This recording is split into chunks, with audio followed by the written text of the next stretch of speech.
Micro Motor Madness. Scale down, drive big. Welcome to Micro Crawler Madness. Unleash the power of the Mini. Hey guys, it's been a while since I dropped a new build, but trust me, this one's worth the wait. I've been working hard on this custom Mercedes G-Wagon crawler, not just for the looks, but to make it run like a beast. This isn't just a body swap on a stock chassis. I built this from the ground up with parts from all over. FMS axles from the FCX 24M Land Rover, a Hobby Plus CR24 chassis, Injora high clearance links, Axial SCX 24 transmission with a Fat Viper brushless motor, and a Hobbywing Mini 24 ESC. Paint, lighting, everything's done with care.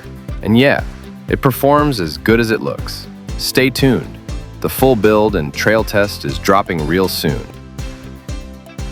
Subscribe, like, and ring that bell. See you in the next one.